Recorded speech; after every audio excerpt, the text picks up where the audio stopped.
Let's do it. Hey, y'all. It's kind of low energy. You have to get us. Good morning. Good morning. We're good. We're on. Good morning, everybody. Right. Happy December. What's our hate count? the guy that like starts the meeting like good morning and then like no one really says much. And I said good morning. I said good morning. Oh. Nobody did it. Yeah. Good morning, everybody. Yeah, there you go. Good morning, online people.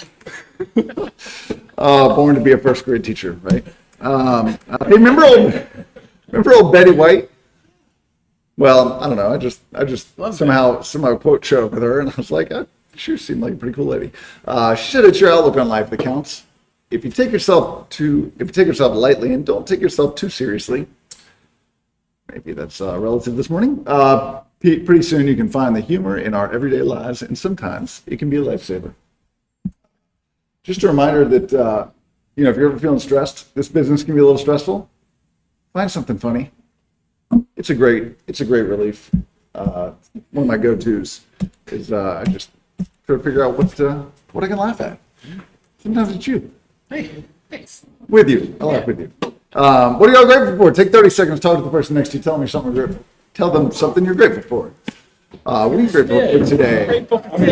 Great football players. Yeah, sir. Been doing some morning workouts this morning? What was that? Some morning workouts? No, I won the state championship last year.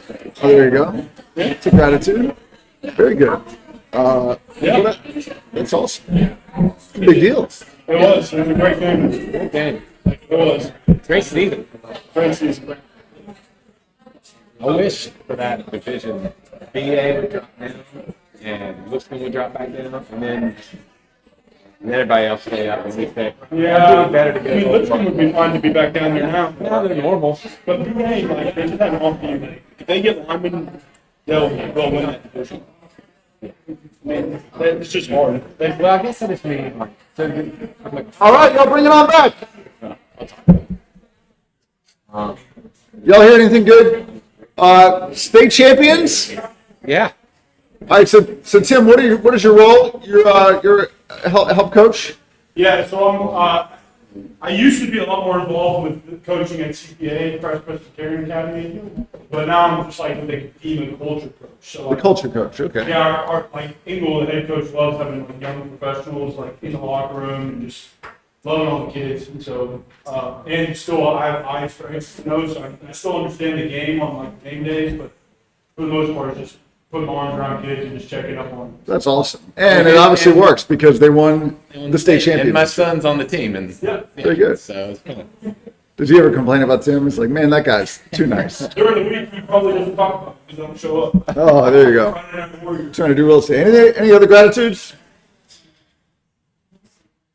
Lee Fund, you're feeling grateful today? Oh.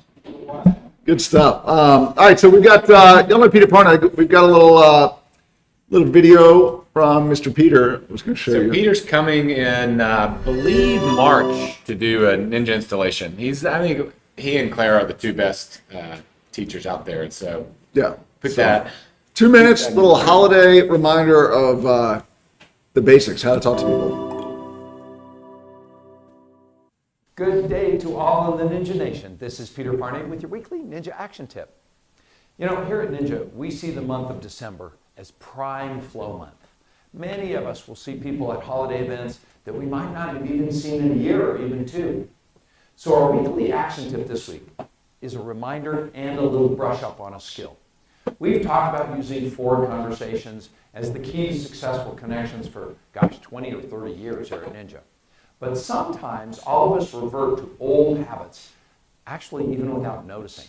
For example, sometimes when we see people, we still go back to the old habit of saying, hey, it's so great to see you, wow, how's everything going?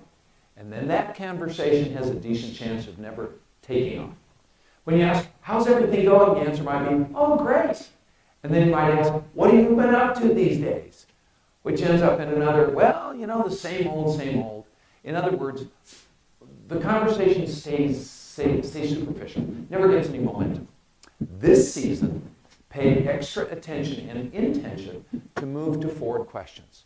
How's family? How's work? What's the best thing that happened to you at work this year, for example? What did you do that was really fun this year? Do you have anything big planned for 2024 that you're looking forward to? That is way more effective at creating good conversations than the old way of, hey, how's everything going?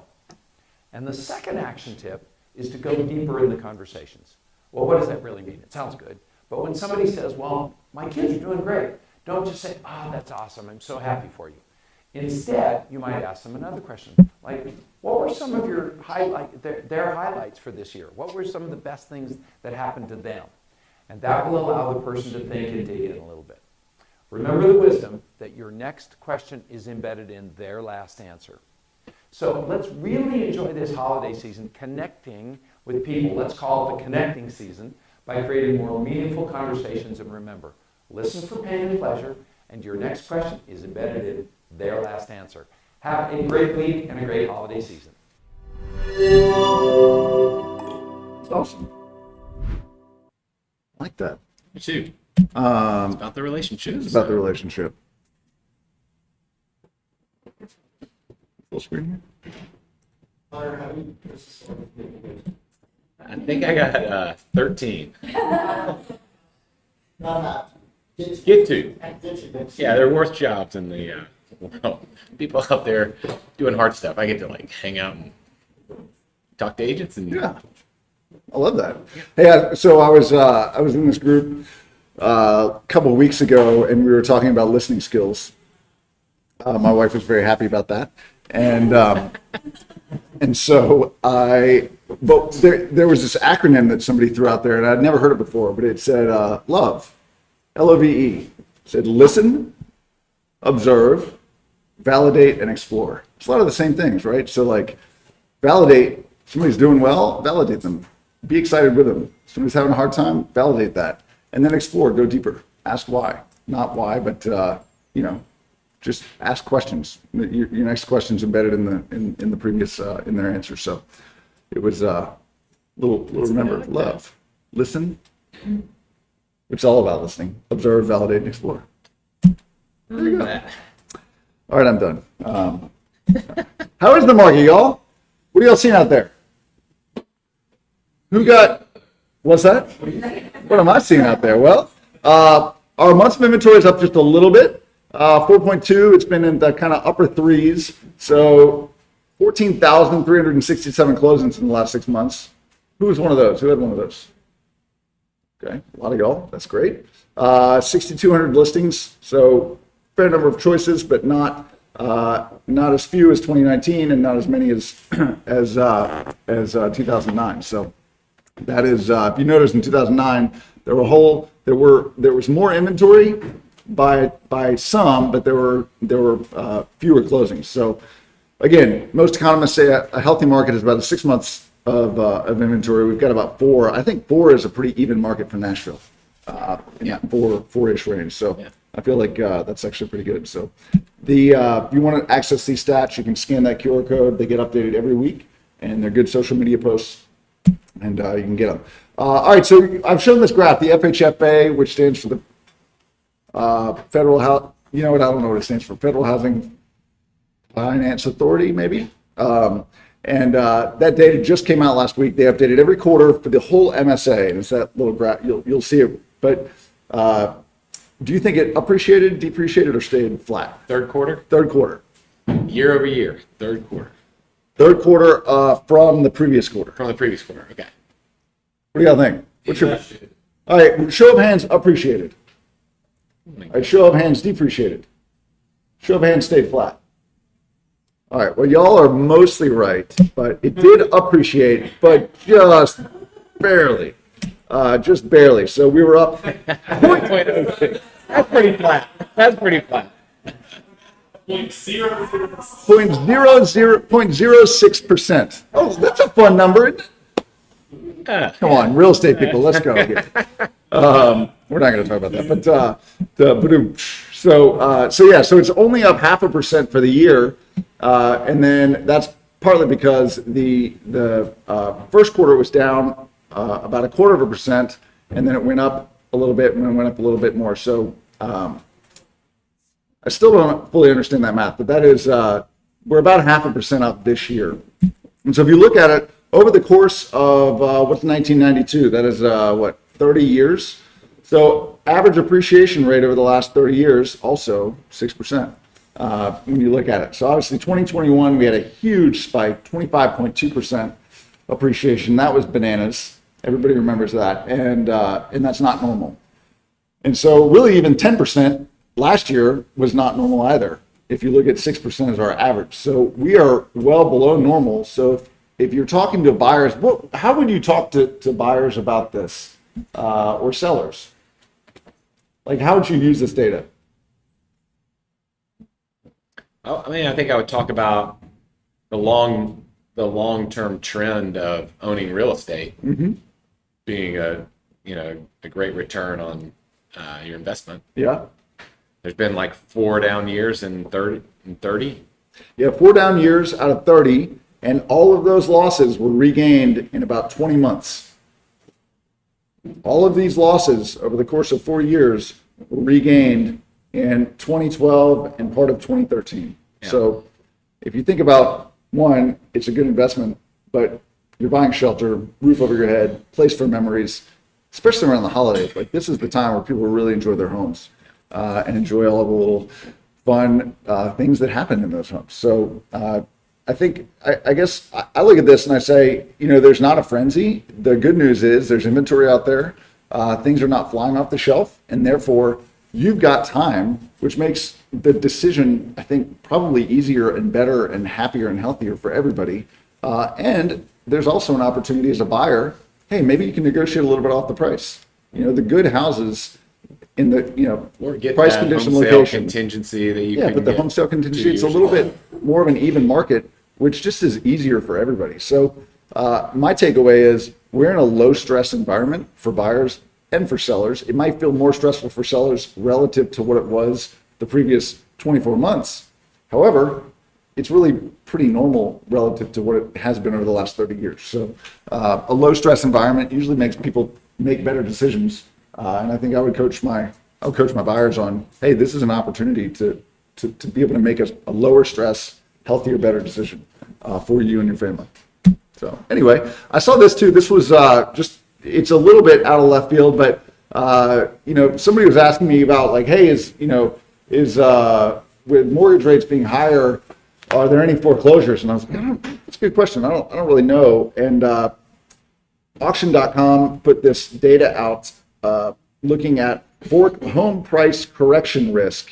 So the risk of home prices falling, right? So that is based on foreclosure data. Yeah, based on foreclosure data. Yeah. So National Davidson Murfreesboro has the lowest of all the risks.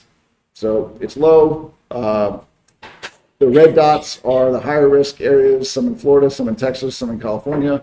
But right here, hanging out in the middle, Nashville and Knoxville, I guess, is they're both low. So Memphis is a little bit higher, but Nashville and Knoxville, pretty low. So that's a good thing as well, if you need that data. Connie Eddie, you gonna give us some rate info? All right, y'all, what's your guess? We're gonna do some guessing games today. What is your guess on rates? Have they gone up or down? I don't have a little checkbox for this one, but you think they went down? All right. Yeah, I think that's. You are correct. Look, we're almost even at 6 something. 15. Yeah, right? 15, 6.2. FHA, 6.8. So I think we've seen more confidence in, the recent couple of weeks. Applications are up a little bit. So I just think with maybe the Fed talking about not raising rates next year and possibly even dropping, it's kind of felt like, people are more confident. Yeah. So. If you remember some of the data that Hunter was showing a few weeks ago, where the 10-year Treasury is kind of what rates are based off of, and that there was a chart that you showed that basically had some really very long-term trends of the Treasury. Oh, there we go. We're going to see it. Oh, nice. Revisit that. A little foreshadowing there. So very good. Good. I think we've got a slide about the. Yeah, you know what? I don't have that slide. This Okay, is well. We'll talk about it. You do Yeah, that. we've got conforming loan amounts. Usually every December they come out with the new loan amounts. So some information on that, just kind of where they're at now. So they have increased really across the state to 766.5. And then there's a high balance loan amount that is Davidson County and some of the surrounding counties. I think there's about maybe 10 to 13 counties that are grouped into that. The high balance conforming loan amount is now, help me out, Christian, 980, 948, 948, 943. 943. You found this grade. Yep. It would be over that. So any 943 and $1 would be jumbo. If you're looking at Nashville, There you go. Davis County or Yeah, Williamson there we go. County, home, Yeah. So Dixon, Macon, Lawrence. yeah, so these are the counties that are all involved in that. So basically what it is pretty much across the U.S., they come up with the new conforming loan limits. There's pockets in the U.S. that they'll allow to go to this high balance conforming loan limit. And Davidson County and the counties that we were showing, these are all grouped in that. So that's just one of these little pockets in the U.S. that is allowed to go to that 943. What that does for the buyer is it allows them to still have like the conforming guidelines where they could still put 5% down on a primary residence. Instead of having to go to a jumbo guideline where they would have to put, minimum 10%, and usually it's 20%. And it looks like on the rates, I jumbo. just went back to the rates. The rates are a little bit higher, quarter point. A little bit on a jumbo, 0.2% higher. Yeah, So so- a loan up to $943,000 Mm-hmm.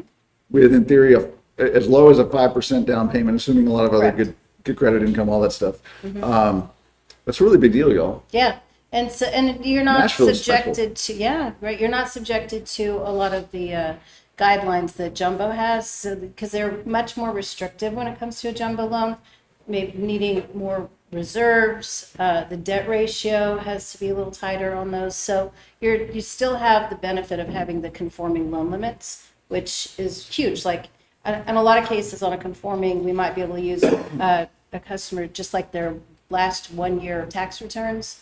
Jumbos typically we're going to always have to have 2 years. So there's a lot of advantages to having that. I mean, obviously 5% down is huge too at that 943.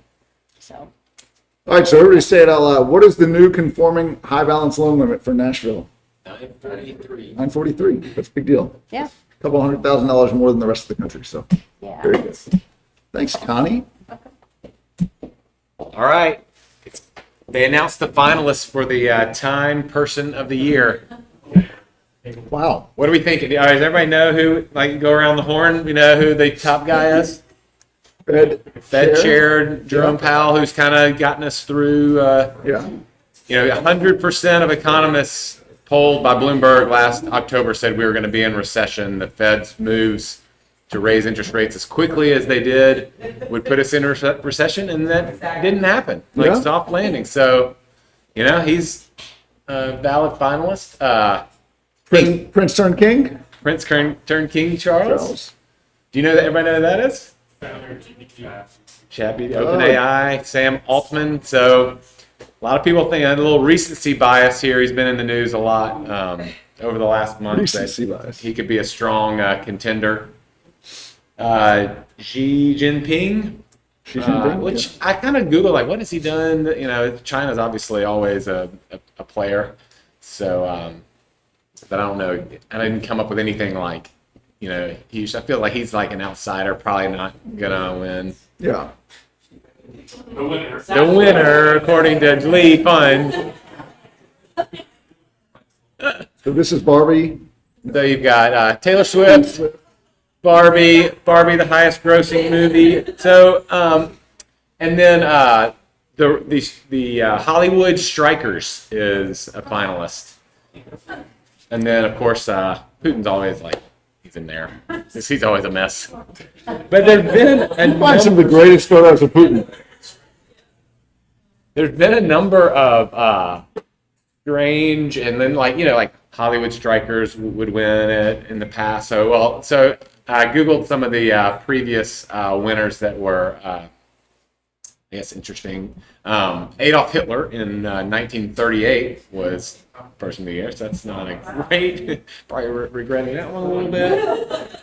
What else do we have? U.S. scientists won it in 1960.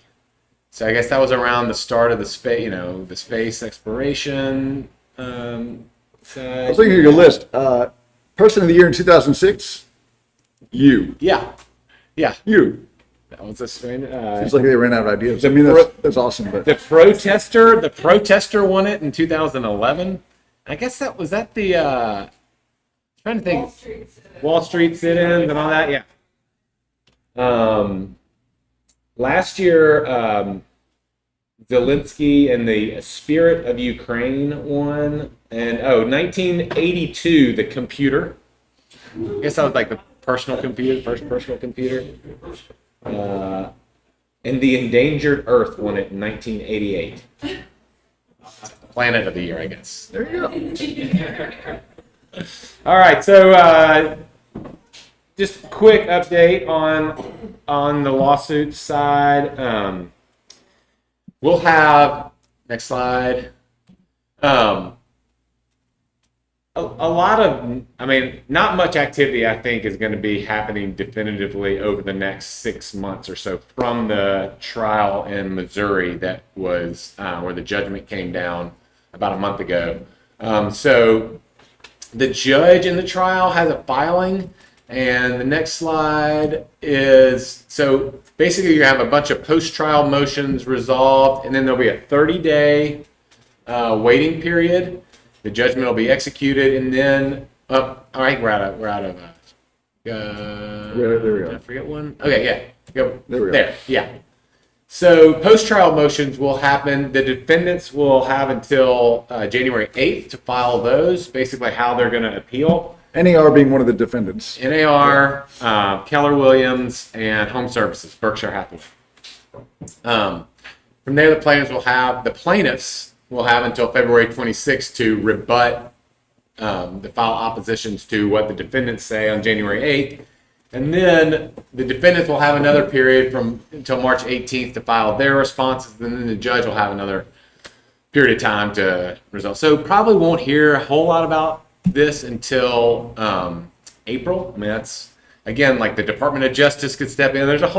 We're all speculating, but feels like this is going to kind of play out over a longer period of time in terms of any direct impact to the rules, how things work, what comes out of this judgment. If you notice from reading the settlement between the two defendants that settled before the trial was done, so you had Anywhere, which is like which is Coldwell Banker, Sotheby's, a number of different brands is Anywhere, and then you've got Remax. Those two settled prior to the trial, and if you look at their settlement with the attorney, with the defendants or with the plaintiffs, it was there really wasn't anything around it was purely financial. There wasn't like sellers can't pay buyers commissions. There wasn't anything around that. And remember, the main focus of the trial was around NAR's requirement for sellers, if they want to have their house in the MLS, the requirement for them to pay a cooperating agent. And so even if we've seen certain MLSs where that requirement's been lifted, the Northwest MLS already for a couple of years has had that in place. And it really didn't impact, as long as sellers have the choice, it didn't impact either the percentage of transactions that had buyer's representation or the commission rate of those on those transactions. So anyway, that's kind of an update on where we are from the legal side. One thing that goes along with this, unfortunately for us, I think, is you'll see a lot of articles like this. This one's actually a op-ed in the USA Today. I think it's today. I saw it this morning, and that's the attorney for the plaintiffs. So it's like kind of a biased, one-sided article that, is probably in your Google News feed this morning. So just be aware, and you want to be able to talk about it openly. I think one of the things that our clients understand is if we explain it well, is that we don't work for free. We've got a process, ways that we add value to help you get from where you are to the home you want to be in. And if we don't accomplish that, we don't find that home, and we don't add the value that we claim to, we won't get compensated. Right. I mean, the alternative is, and that's a huge thing that I think people forget, or sometimes we forget, is in a commission industry, in any commission industry, there's risk. There's inherent risk, and you can charge more because you're taking a risk and you're saying, I'm going to do all this work for free with no guarantee of payment. For free, right? Basically on the front end, but no guarantee of payment. The alternative is we can start charging an hourly rate if you want to do that, and we'll just start sending you an invoice every month or every week. I mean, that's probably unlikely to happen, but that's the way attorneys, that's the way a lot of other industries work, service industries. And if you do that, there's guaranteed payment. It's guaranteed. It's probably less. I was on a Zoom panel yesterday, and these Monday Zooms that Parks does, it's every Monday at 10 a.m. We're going to start playing them downstairs with the projector. But I was on one yesterday about this issue and buyer's agency, and we had 3 of our agents on. David Doris was one, but all 3 have a buyer's process that before they get in deep into showing houses, that sort of thing, they go through that with their client. Mm-hmm. They go through all the steps so that just that show how we're going to add value, the complexity of the transaction, how it all works, and how we get compensated. Which is, and all of them I was struck by just how confident they were in explaining it. And so I would encourage everyone to spend some time practicing it, and I think with that practice will give you confidence, and then just knowing that the more you do it and the more you talk about it, it's not, people don't expect you to work for free. And in fact, one of the things that David said that I thought was really important, and it's kind of a weird dynamic sometimes, he addresses the fact that, listen, I'm going to be putting everything into kind of that funnel.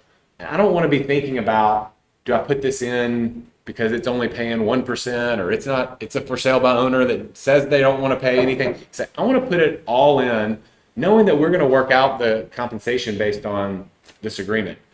Not only that, but no one's going to care about your home and finding your home more than you, right? You've got access to Zillow or homes.com or an app. You're going to be searching at night. You know the home that works. There's a good chance you're going to find your home that fits, and we'll set up. But he kind of addresses that up front so that, when you get into it later, if by chance that person, your client does. Well, I find the found home, this. I got to look on this. Yeah, no one's going to be more invested. We're going to have you on the auto notifies. We're going to have the searches set up, but you're looking at this every day and living it in a way that no one else is. So there's a good chance you'll find your home, and that's great. That's one of the things I want you to be doing, looking for it. Yeah, my job is to help you close on your home. Yeah. Exactly. Which is a whole other part of it. Close Yeah. it. Oh, Exactly. Yeah. All right. That's awesome. So those are every Monday we're going to start doing those downstairs. You see the screen downstairs in the lobby, And this is Zoom. If you're not here, you can log in from anywhere. yeah, I don't know if those get recorded or not. They but, get recorded. Yeah. So we'll be able to access those if you want to see it. Connie touched on this. This 10-year Treasury was it touched over 5% about a month ago. So a significant drop. We're only 32 basis points, so a third of a percentage points above where we started this year. So it's been kind of up and down. The markets in general have all been really strong because of the next. Go to the next slide. The next slide showing just how far we've come getting inflation under control. and from about 9% now in kind of the 3% range. And so one question I get a lot, and you mentioned it earlier, the graph that shows, if we've gotten inflation from 9 down to 3, why aren't mortgage rates back down to, we're still up at 7, a little over 7%. And it just, Look at that. the green line is the mortgage rate, and the blue line is the CPI or inflation, that 3% number. And you can just see over time, going back to 1972, this trend that the mortgage rates always kind of trail and follow down inflation. And But it looks like it takes a little longer for them to come down. I mean, if you look at the 80s, inflation went way up and then it came way down and pretty quickly relative to this time frame. And yet the mortgage rates trailed a little bit and took a little longer to come down. Yeah. Right? Because and it makes sense that the 30-year mortgage would always be a little bit higher than the 10-year or the inflation rate, just because you're holding a 30-year mortgage with inflation that's variable. Yeah. So the investor on the other end holding the mortgage is taking a little more risk. So, but we should start to see, as this blue line has dropped significantly, we should start to see this green line. I think we're already seeing it. I mean, we'll have some ups and downs along the way, but I think you'll see that pull as long as we can keep inflation in check. Back 2 slides, maybe. Yeah. And we're starting to see some good news out of it just with inflation data. This was in the AP this morning. Economists predicting that we're going to continue to keep inflation at bay and that we'll avoid a recession. So it's the opposite of what they were saying last year. We didn't have, so trust that as. it's also just a good reminder that predictions are just that. Yeah. It's a guess. Just gives us in a newspaper on a headline. That's one person's opinion. And it feels like a lot of times, we've had some good data in the last couple of months. So like economists are always kind of steering out of the rearview mirror. Mm-hmm. So. Yeah. A number of homes sold in millions of units. Yeah. So this is just put the slide in here because I felt like it was important to see where we've come in terms of the number of transactions per year since 2005, when we hit a peak of around 7 million homes sold. And then, that was a peak, and we went through, it took us, until 2021 to get back to that 2006-ish level. We never even got fully back there. And then we dropped down now, and this was an expectation that was from May of this year. My guess is this will come in about 4.1 million for the year. So it's a pretty, significant drop between where we were in 2021, over 6 million sales, to about 4 million sales. The good news is, I really feel like that's going to be the trough, and we'll start slowly building out of that. Most predictions show about 4.3 to 4 million next year. So, kind of start, and it doesn't generally, just like in 2008 through 2015, it doesn't generally spike back to where it was quickly. It's a slow build. I think with the inventory, the low inventory that's still out there, it'll just be a slow build out of that. But if you're looking for a silver lining, it feels like we're in this year. It will be the low water mark, and we'll kind of build out of it from here. That's awesome. Yeah. So what home buyers can expect in 2024, according to Bright MLS, they have a lot of economists. Mortgage rates will continue to fall, ranging between 6 and 6.5. Existing home sales will end at 4.6 million, up 12% from this year's 4.1. Existing inventory may also grow a little bit. That could be good for buyers, but it also is probably a result of, as mortgage rates come down, you'll have more sellers be able to sell their home and get a mortgage rate more in line with where they were. So when mortgage rates are at 8%, if you've got a 3-4% interest rate, it's really hard. If I can get, a 6.2% mortgage, then I can maybe digest that a little easier. Does anybody have any clients that are just sitting on the fence right now? I mean, okay, almost everybody, right? That's a very real thing. And so this pent up demand, you saw that in 2010, 11, and then in kind of 12, 13, a lot of that pent up demand came out, and people felt comfortable with the economy again, and they're like, all right, let's do this. Yeah. I've needed another space for a while, and now it's like I'm about to go crazy because I've been waiting too long. And so that for better or worse, will usually kind of slingshot the market just because of the pent up demand. Yeah. And this is a reminder, we do these monthly themes. You may touch on it later, but this month is kind of gearing up to launch 2024 with a bang.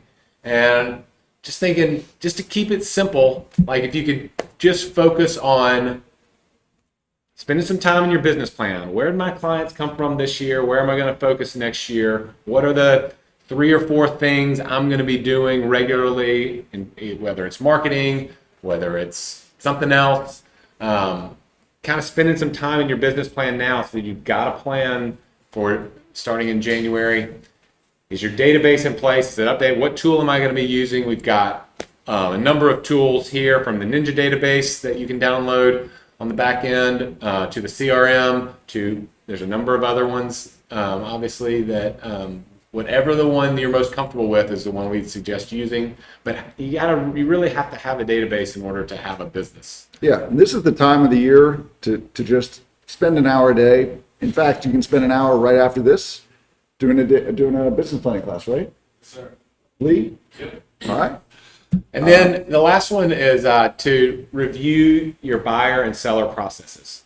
And so that's where we talked about getting confident with talking about how you get paid and the value that you add, just going over that. So when you're in that presentation, you're going and you're not having to think about, what you're going to say next or what your process is. I like that. This 3% is of every dollar not invested is gone. Yeah. So this is just a final reminder. In real estate, it's not just the stock market, although this tweet was about the stock market. But I thought it was interesting. You can see how these investments have done over the last month, the last year, last 5 years, 40 years. At the same time, inflation is kind of eating away. So if you're just sitting on the sideline, not investing, that 3% a year is getting eaten up. And everyone taught, like your parents, like, I remember when milk was this price, whatever, you hear those.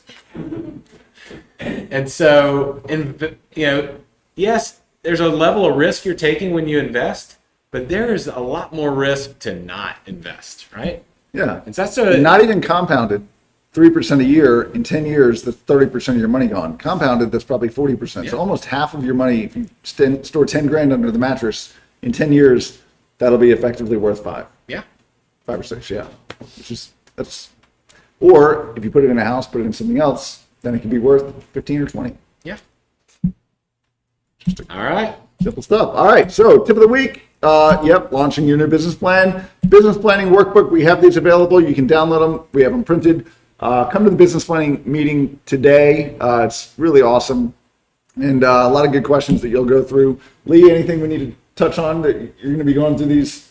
So we'll go through the whole, for most of the business plan, we can't fill out your dreams for you. Lee's going to pick your dreams if you're out of dreams. All that, and we'll redo the equation, which seems to be kind of the tricky part, figuring out what each household is worth. So we'll go over that Coliseum, all of them. Very cool. So if you want to download a copy of this, I'll leave that up for a second. The QR code, that will link to a copy of the business planning workbook. And then Pete Jones and Katie Cook-Madgett are here to talk about a new community.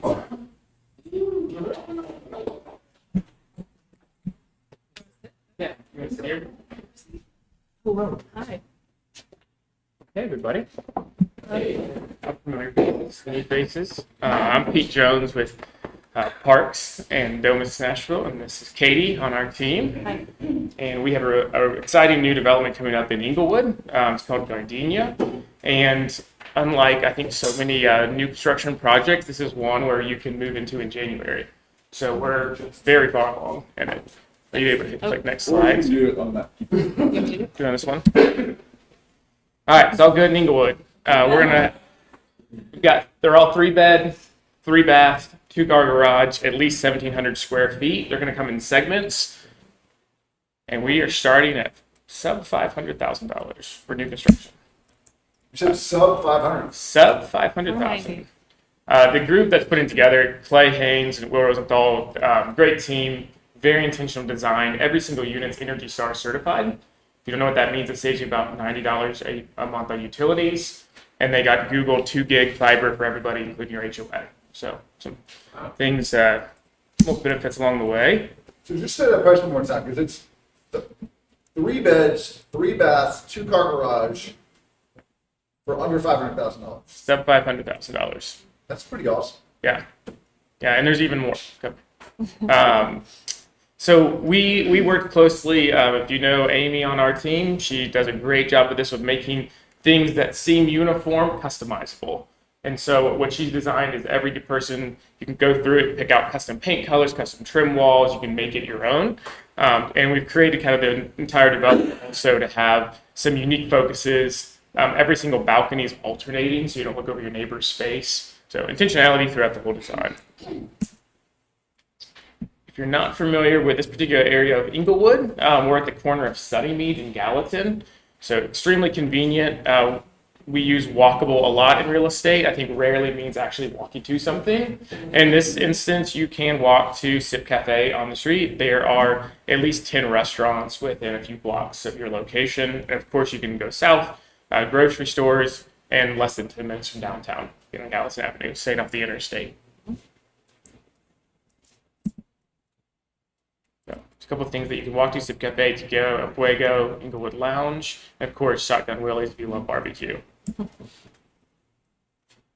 So everything at 9-foot ceilings. I think the finishes we're used to seeing. I think some uniqueness you can kind of see in this trim wall. Every unit has arch doorways rather than fixed doorways. Something kind of cool with that. You see some of the kind of custom paint colors. Appliances are going to be included. Every bed has its own unique bathroom as well. Something unique about the storage component, I'm sure you've walked through these units before, and some of the feedback has been, where is the storage? So they intentionally made these mini splits, and so there is no independent chase work in there. So everyone that would have normally a townhome development, every one of those chase units that would be for HVAC is now a storage closet. And then they did spray foam the insulation, so you can actually have an attic space as well. So it's a significant amount of storage within a row house type of community. They're deeded as attached HPR, so there's no restrictions for rental components. The HOA don't restrict those either, and obviously you typically get a lower finance rate because of that. I touched on the everything being Energy Star certified. So 2 things I think lowers your monthly bills and just kind of speaks to the above and beyond quality from the builder standpoint. Hey, Pete, you said you never picked in rentals?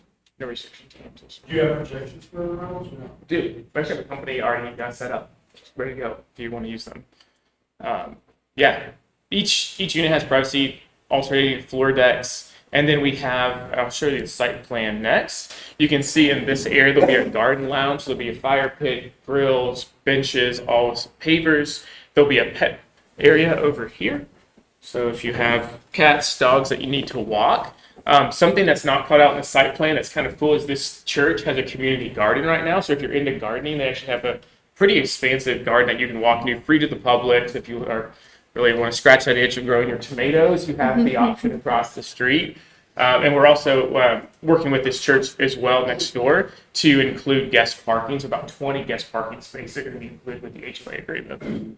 So 26 units in total. We're going to release them in phases. So if you're looking for some equity within a project, we're going to be contracting the unit 1 sub 500 now, and then we'll be raising prices as we sell through the development and their closing. We had big news on Saturday at 11 p.m. NES energized the entire complex. So if you're not familiar with the transformer meter issues, Beautiful. it's amazing. neighbors don't love it when all the units turn on with lights on and things like that at the same time at 11 p.m. with no notification. But we have power and we have smoke alarms. They're both working adequately. And These are already built. they're built. They're done. Yeah, they're in punch out phase. So these units at the top, we have a model unit fully built out stage. Our team, we want to be the experts in this project, so you don't have to be the expert. So bring the buyer. Our team will meet you. We know them intimately. We know which units are available. If they like a floor plan, we know exactly what to direct you. So utilize us. We want to be the resource for you. But yeah, we're anticipating that the entire project will have the UNOs within a March timeline. So yeah. The other thing that's kind of cool, these guys are friends with Eric Moby Bass, which I don't know if you're familiar with, the street artist. He just did the international. He was commissioned to do the Titan Stadium and the international terminal at B&A. He is going to be doing some art, and we had a small broker launch, which we say small, and I think over 50 people came through. There's heat now, though, right? Yeah. There is heat now. Yes, we were told there would be heat. There was not heat, and we brought hot cider, and now there's heat. Yeah, it was great. It's great. Really cool to around watch different brokerages, especially parks, show up. But this is going to be fun. We're going to do a spring launch, and he's going to do a mural with a gardenia flower in part of the landscaping package. So look forward to that as soon as it warms up a little bit. I touched on this a little bit, where you can not only customize any of these paints within the unit included in the purchase, but then Samsung has a unique feature with their glass refrigerators that you can customize. I think we're offering these, but I think they have 35 different colors, so you can change out your refrigerator to any color you want, or to match your wall. We're trying to make it really seamless. Like you can do an appliance package, everything's included. You can do a trim package with these paint, or you can do a Google Home system, so they'll install fiber, mesh system, doorbells, Ring, wireless garage door opener, all of that as part of the tech package. So just trying to make it really easy for this buyer, especially if they're looking at financing some of these things. So if you have any questions, we'll be around afterwards. I'm happy to take some quick questions, or we handed out some cards. You can scan the QR code and learn more about it. But Is the rental stuff on? it's not on that, but you can get with me. I'm happy to provide that. Yeah, I mean, you can see that unit. That's a stage unit. That's on our rendering. It's cool. So yeah, sand and finish hardwoods. They look awesome. I have two questions. Yeah. Do you guys have a preferred lender, any incentives for buyers right now? Christian, we don't. Yeah, talk to Christian. We don't have any preferred lenders necessarily. The developers have a few different connections, and we have a few different connections. We're kind of leaving it open to the buyer. And then because they're attached to HBR, obviously it doesn't include your roof exterior. Correct. Or anything like that. That's right. Is the HOA a little lower? Yeah, it's gonna be $150 a month for the HOA. Yeah. Yeah. And where do you see like the projected at the end of the project as far as like? If we hit our numbers, we have 545 at the end. Yeah. About $100,000 more. About 55,000 more in You're 6 starting months. Sorry, you're starting at what? 490. 490. Yeah. I mean, I'm sure we would get rehired many times if we hit $100,000 in the unit, but yeah. Yeah. When you say no rental restrictions, do you also mean they can do non-owner occupied? We're deed restricting them so you can't do non-owner occupied, because technically the units along Gallatin are zoned MUL, but we made a uniform decision we feel like if you go down that route, there's no coming back from that, so we just deed restricted all of those on Gallatin. So owner occupied allowed. I think it's really good to give flexibility to this price point, be able to rent out potentially like that bottom room or something like that, but no non-owner occupied. Yeah. We'll be around afterwards. Thanks for letting us present, and happy to answer any questions.